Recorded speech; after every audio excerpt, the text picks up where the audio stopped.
Hello students, BSc second year में topic चल रहा है डाईहाइड्रिक अल्कोहल्स, यानी जिन्हें ग्लाइकॉल्स भी कहा जाता है, डायॉल्स भी कहा जाता है। इससे पहले की क्लास में हमने उनके जनरल इंट्रोडक्शन के पश्चात उनका नोमेनक्लेचर पढ़ा और उसके बाद में उनके बनाने की विधियों के बारे में हमने अध्ययन किया। आज की इस क्लास में डायॉल्स की फ़िज़िकल प्रॉपर्टीज़ तथा उनकी केमिकल प्रॉपर्टीज़ के बारे में अध्ययन करेंगे। तो सबसे पहले लेते हैं हम फ़िज़िकल प्रॉपर्टीज़ ऑफ डायॉल्स। अब किसी भी कंपाउंड की जब हम फिज़िकल प्रॉपर्टीज़ के बारे में हम पढ़ते हैं तो उसमें उनका आता है, अध्ययन करते हैं हम उनकी भौतिक अवस्था का, उनके बॉइलिंग पॉइंट या उनकी मेल्टिंग पॉइंट, उनकी सॉल्युबिलिटी आदि के बारे में इसमें अध्ययन किया जाता है। तो ग्लाइकॉल्स रंगहीन होते हैं, विस्कस लिक्विड हैं और स्वाद में ये मीठे होते हैं।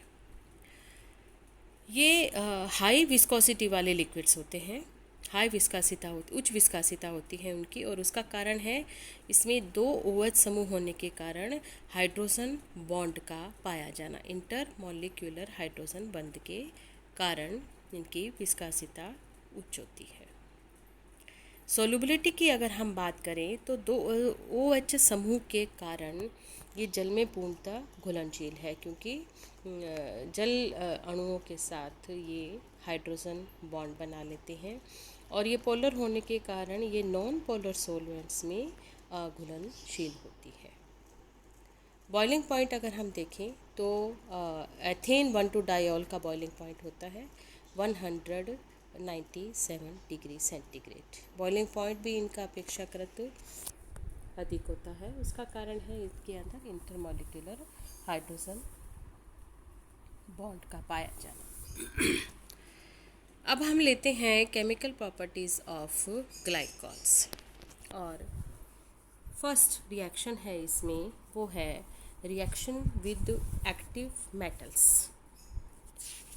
मेटल्स के साथ, और विशेष रूप से हम यहाँ सोडियम के साथ अभिक्रिया इनकी करवाते हैं। सोडियम के साथ जब 50 डिग्री सेंटीग्रेड पर सोडियम के साथ ये मोनोसोडियम साल्ट बनाता है, और उसी को फर्दर 160 डिग्री सेंटीग्रेड पर इनकी सोडियम के साथ क्रिया करवाने पर ये डाइसोडियम साल्ट बनाता है और H2 गैस इसमें निष्कासित होती है। नीचे आप इस रिएक्शन देख रहे हैं, ये इथाइलिन ग्लाइकॉल 50 डिग्री सेंटीग्रेड पर मोनोसोडियम ग्लाइकोलेट बनता है, यानी OH हाइड्रोजन के निष्कासन के साथ मोनोसोडियम ग्लाइकोलेट बनता है, और इसको फर्दर 160 डिग्री सेंटीग्रेड पर हम गर्म करते हैं तो ये डाई सोडियम ग्लाइकोलेट की प्राप्ति होती है।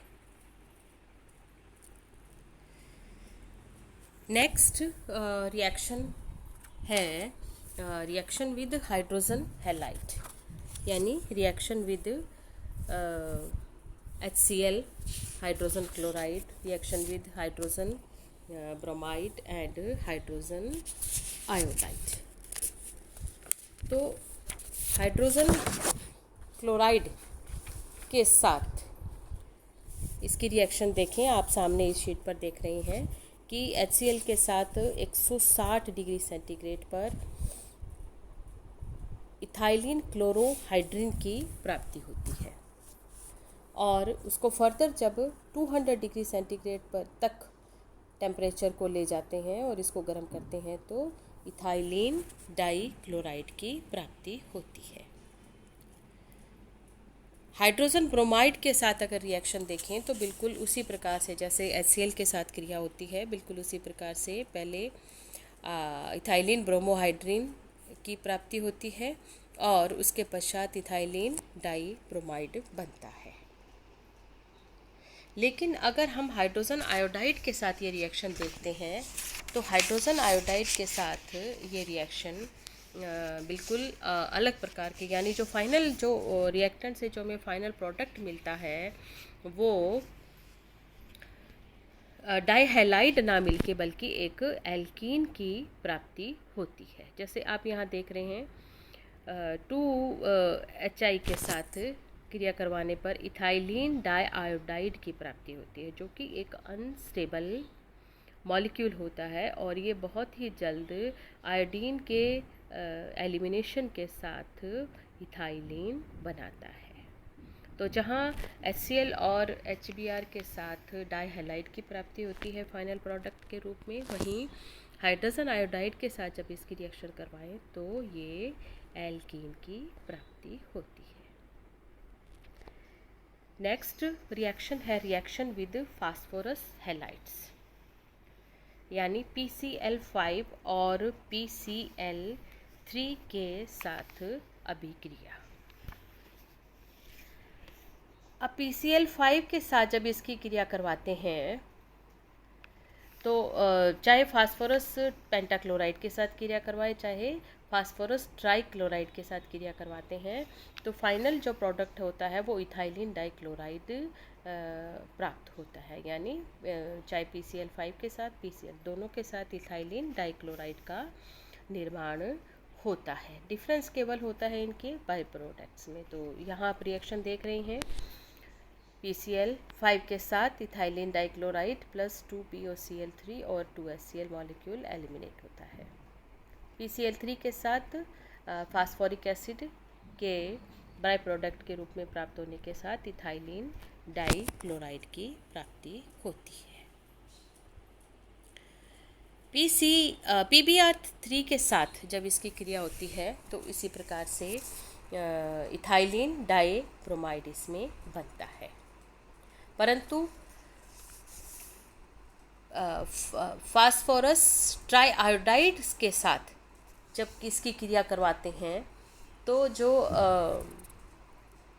इथाइलिन डाइआयोडाइड कंपाउंड बनता है वो अनस्टेबल होता है और आयोडीन का एक अणु त्याग करके और ये इथाइलिन बना लेता है। जैसे आप ये रिएक्शन देख रहे हैं यहाँ पे Pi3 के साथ, तो इथाइलिन डाइआयोडाइड बनता है जो अनस्टेबल होता है और आयोडीन के एक अणु के निष्कासन के साथ ये फाइनल प्रोडक्ट के रूप में इथाइलिन बनाता है।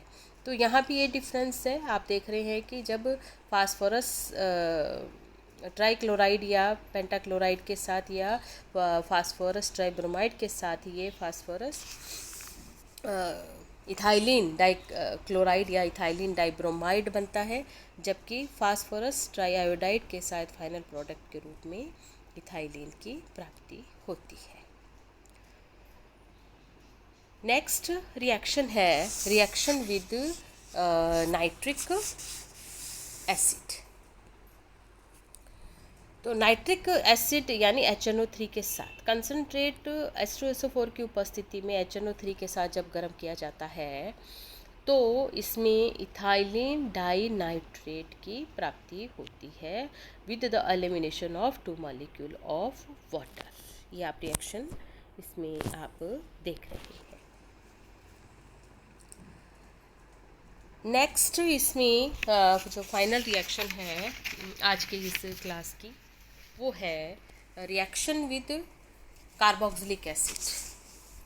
कार्बोक्सिलिक एसिड में भी हम दो अलग अलग प्रकार से इनकी रिएक्शन आप इसमें देखेंगे। पहली है reaction with mono carboxylic acid and second है reaction with di carboxylic acid, जिसमें इन कार्बोक्सिलिक एसिड के रिएक्शन के जो अभिक्रियाओं के जो अभिक्रिया है कार्बोक्सिलिक एसिड के साथ होने वाली जो अभिक्रियाएं हैं वो एस्टेरिफिकेशन कहलाती है, क्योंकि ग्लाइकॉल कार्बोनिक अम्ल या इसके व्युत्पन्न अथवा अकार्बनिक ऑक्सीजन अम्लों के साथ क्रिया करके मोनो या डाई एस्टर का निर्माण करते हैं। इसलिए चाहे मोनो कार्बोक्सिलिक एसिड के साथ अभिक्रिया हो चाहे डाई कार्बोक्सिलिक एसिड के साथ अभिक्रिया होती है तो ये अभिक्रियाएं एस्टेरिफिकेशन कहलाती हैं। तो यहाँ आप पहली रिएक्शन तो एक मोनो कार्बोक्सिलिक एसिड के साथ आप रिएक्शन देख रहे हैं, रिएक्शन विद एसिटिक एसिड जो अम्ल की उपस्थिति में H2SO4 की उपस्थिति में जब करवाई जाती है तो पहले यहाँ पर एक वाटर मॉलिक्यूल के निष्कासन के साथ ग्लाइकॉल मोनोएसिटेट की प्राप्ति होती है और दोबारा जब दूसरे एसिटिक अम्ल के मॉलिक्यूल के साथ क्रिया करवाते हैं फर्दर एक वाटर मॉलिक्यूल का निष्कासन होता है और ग्लाइकॉल डाई एसीटेट का निर्माण होता है। नेक्स्ट रिएक्शन है reaction with di carboxylic acid. ये बहुत ही एक इम्पॉर्टेंट रिएक्शन है, एक पॉलीमराइजेशन रिएक्शन है कि इथाइलिन ग्लाइकॉल को जब डाई कार्बोक्सिलिक एसिड के साथ कंडेंसेशन पॉलीमराइजेशन रिएक्शन करवाते हैं तो कंडेंसेशन पॉलीमराइजेशन के प्रक्रिया से होते हुए हमें एक पॉलीमर प्राप्त होता है जिसे कहते हैं पॉलीएस्टर और जिसमें स्पेशली ये रिएक्शन है इथाइलिन ग्लाइकॉल की टरथैलिक एसिड। तो टरथैलिक एसिड के साथ क्रिया करवाते हैं, एक वाटर मॉलिक्यूल का निष्कासन होता है और इस प्रकार से आप ये मॉलिक्यूल की स्ट्रक्चर देख रहे हैं जिसे कहा जाता है पॉलीएस्टर। और पॉलीएस्टर आपने ये नाम भी सुना होगा कि पॉलीएस्टर नाम से ये बहुत ही ड्रेस मटेरियल मिलता है। तो वास्तव में जो पॉलिस्टर जो एक लेमन लैंग्वेज या कॉमन लैंग्वेज में पॉलिस्टर जाना जाता है वास्तव में वो क्या है, polymer of ethylene glycol and terephthalic acid. So thank you बच्चों। आज की क्लास में हमने कुछ फिज़िकल प्रॉपर्टी के साथ साथ कुछ केमिकल प्रॉपर्टीज़ भी हमने आज की पढ़ी हैं।